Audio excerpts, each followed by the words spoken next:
السلام علیکم بچوں، امید ہے کہ آپ سب لوگ خیریت سے ہوں گے۔ بچوں، آپ کا جو ٹاپک تھا گلیشیئر وہ ہم کر رہے تھے، اور گلیشیئر میں ہم نے کیے تھے گلیشیئر کی تشکیل سے لے کے ہم نے اس کے مورینز پڑھے تھے، سلجی مواد جو اس کا منتقل ہوتا ہے وہ پڑھے تھے، اور گلیشیئر سے بننے والے کچھ نقوش کے بارے میں ہم نے کل بات کی تھی۔ تو آج ہم جو باقی نقوش ہیں اس کے بارے میں پڑھتے ہیں۔ اچھا، گلیشیئر میں برف زدہ پہاڑ اور سطح مرتفع۔ تو جن پہاڑوں پر، جن چٹانوں پر گلیشیئر نے حرکت کی، وہاں پر جو نقوش بنیں گے، وہاں پر چٹانوں کی جو پہاڑ پر جو چٹانیں موجود ہوتی ہیں، وہ گلیشیئر کی کٹنگ کی وجہ سے جو نوکیلی چٹانیں ہوتی ہیں وہ گول اور ہموار ہو جاتی ہیں۔ تو اس طرح سے برف زدہ پہاڑیاں وجود میں آتی ہیں۔ ٹھیک ہے، اس کو ہم نے لکھ دینا ہے برف زدہ پہاڑیاں، اور اس میں آپ نے یہ ڈیڈ لائن لکھ دینی ہے۔ پھر ڈھلانوں سے ناہمواریاں صاف ہو جائیں اور گہری وادیاں بن جائیں تو ان کو ہم کہتے ہیں، پہاڑوں کو تراشے ہوئے پہاڑ کہا جاتا ہے۔ یعنی کہ مٹیریل اگر پہاڑوں سے صاف ہو جائے، یہاں سے سارا مٹیریل صاف ہو جائے، تو آپ دیکھیں گے یہ تراشے ہوئے پہاڑ لگتے ہیں۔ دوسری آپ نے ہیڈنگ دے دینی ہے تراشے ہوئے پہاڑ، اور تیسری آپ دیں گے دومدار پہاڑیاں۔ یعنی تین طرح کی پہاڑیاں بن رہی ہیں۔ ایک ہیں برف زدہ پہاڑیاں کہ ان کی نوکیلی شاخیں ختم ہو گئیں تو ان کو برف زدہ پہاڑیاں کہا گیا۔ جب ان کی ناہمواریاں ڈھلانوں سے صاف ہو گئیں تو وہ پہاڑ دور سے صاف نظر آنا شروع ہو گئے، انہیں ہم نے تراشیدہ پہاڑ کہا۔ اور تیسری بنتی ہیں دمدار پہاڑیاں۔ تو بہت زیادہ برف والے علاقوں میں لمبوتری، تنگ اور بیض شکل کی پہاڑیاں بنتی ہیں، تو انہیں گھاٹیوں والی یا دمدار پہاڑیاں کہتے ہیں۔ تو اس طرف ایک طرف پہاڑ کی ہموار چوٹی بلند ہوتی ہے تو دوسری طرف وہ لمبی سی دم بن جاتی ہے۔ تو ایسی سطح انڈوں کی ٹوکری کی طرح لگتی ہے۔ تو سطح مرتفع والے علاقوں پر، یعنی جہاں پر زیادہ بلندی نہیں ہوتی، گلیشیئر گزرتا ہے اور سطح مرتفع کا علاقہ ہوتا ہے، وہاں پر کچھ گھڑے بن جاتے ہیں جن کو جیسے تالاب نہیں بنتے، پونڈز، ایسے کچھ گڑھے بن جاتے ہیں جن کو کیٹلز کہتے ہیں۔ اور اب اگر ان کے اندر پانی آ جائے، بارش سے آ جائے یا گلیشیئر کا پانی پگھل جائے تو انہیں کیتلی نما جھیلیں کہتے ہیں۔ اسی طرح سے بچوں، پہاڑی علاقوں میں جو نیچے بڑی وادی بنے اور گلیشیئر اوپر سے کٹنگ کر ایک چھوٹی وادی اوپر کی طرف بنا دے تو چھوٹی وادی بڑی وادی کے اندر کھلی ہوئی نظر آتی ہے یا لٹکی بھی معلوم ہوتی ہے، اسے ہم کہتے ہیں ہینگنگ ویلی یا مولک وادی اسے کہا جاتا ہے۔ تو اس کے اوپر آپ نے مولک وادی کا جو ہے وہ ہیڈنگ دے دینی ہے۔ اچھا، اس کے علاوہ مولک وادی سے جب چھوٹی ندی گزر رہی ہوتی ہے تو وہ ایک آبشار بنا کر گرتی ہے، تو ہینگنگ ویلی سے اس کو ہم مولک وادی سے ہم یہ بھی کہتے ہیں کہ یہاں آبشاریں گر رہی ہیں۔ تو یہ مولک وادی کی پکچر آپ کی بک میں دی ہوئی ہے، یہ دیکھیں۔ یہ آپ دیکھیے کہ یہاں پر یہ کیٹل جھیلیں ہیں، یعنی کیتلی نما جھیلیں یہ نظر آ رہی ہیں آپ کو۔ یہ کیتلی نما جھیلیں ہیں جو گلیشیئر کے عمل سے بنتی ہیں۔ یہ آپ کی ہینگنگ ویلی، یہ نیچے بڑی وادی ہے اور یہ ہینگنگ ویلی، اور یہاں سے پانی جب یوں آبشار کی شکل میں گرتا ہے تو اس کو آبشاریں کہتے ہیں جو اس میں گرتی ہیں مولک وادی میں۔ اس کے بعد آپ کا پوائنٹ آتا ہے برف زدہ وادی۔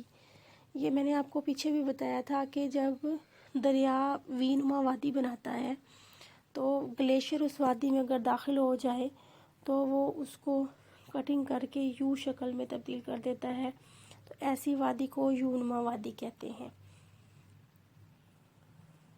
یہاں پہ اپنے یو نما وادی کی لکھ دینا ہے، آپ خود لکھ دیں کہ گلیشیئر جب دریا کی وادی میں داخل ہو جاتا ہے تو اور اس کی سائڈوں سے کٹنگ کر کے اس کی شکل کو یو میں تبدیل کر دیتا ہے، تو ایسی وادی کو یو نما وادی کہتے ہیں۔ گلیشیئر کی گزرگاہ سے جب تمام ناہمواریاں دور ہو جائیں تو ایسی جگہ کو انہار کہتے ہیں۔ الاسکا، امریکہ کا جو کی ریاست ہے، وہاں پر اس کو انہار کہتے ہیں۔ تو وادی کی ڈھلان میں عام طور پر ایک دم سے تبدیلی پیدا ہوتی ہے، تو وہاں پر بہت ساری آبشاریں بن جاتی ہیں۔ کئی دفعہ گلیشیئر اپنے ساتھ بڑے بڑے پتھر دور دور تک لے جاتا ہے، جنہیں ایریٹک بلاکس کہتے ہیں، یعنی گشتی تودے کہا جاتا ہے۔ تو یہاں پر اس کو آپ گشتی تودوں کی بھی ایک ہیڈنگ دے دیں۔ اوپر آ جائے گی یونما وادی، نیچے آ جائے گا انہار، اور یہاں پر آ جائے گا گشتی تودے۔ گلیشیئر جب بالکل پست علاقے میں آ جاتا ہے، تو پہاڑی علاقوں کی نسبت پست علاقوں میں جب آتا ہے تو وہاں پر اس کے اندر بہت زیادہ تبدیلی پیدا ہوتی ہے۔ وہاں پر ظاہر ہے اسے موومنٹ کرنے کا موقع کم ملتا ہے، اس لیے وہاں پر گلیشیئر پگھلنا شروع ہو جاتا ہے، اور اس عمل سے کئی جھیلیں جو ہیں وہ وہاں پر بن جاتی ہیں۔ تو اس طرح سے انگلستان یعنی برطانیہ میں گلیشیئر کے متروہات سطح زمین سے ہٹا دیے جائیں تو بہت سا علاقہ سمندر کے ساتھ مل جائے گا، یعنی گلیشیئر نے اتنے علاقے جو ہے وہاں پر نقوش بنائے ہیں۔ جرمنی میں شمالی امریکہ جرمنی کے شمالی میدان میں گلیشیئر نے بہت زرخیز مٹی کی تہہ وہاں پر بچھا دی ہے، اور کیونکہ گلیشیئر کے اندر جو مواد ہوتا ہے، جو مٹی ہوتی ہے، وہ بہت زیادہ زرخیز ہوتی ہے، اور ایسٹ انگلیا شمالی امریکہ میں گندم کی کاشت اسی وجہ سے ممکن ہو رہی ہے کہ وہاں سے گلیشیئر گزرے تھے، اور وہاں پر وہ لمبی لمبی پٹیاں سی پیدا کر گئے تھے۔ ان پٹیوں کو اسٹرام ٹالر کہا جاتا ہے۔ تو دنیا میں جہاں پر گلیشیئر ناہموار جگہوں سے گزرتے ہیں تو وہاں پر وہ ہموار میدان بنا دیتے ہیں۔ تو اس ہموار میدان بنانے کی صورت میں دو طرح کے نقوش ہمارے سامنے آتے ہیں، ایک ہے آب شستہ میدان اور دوسرا ہے پٹی دار متروہات۔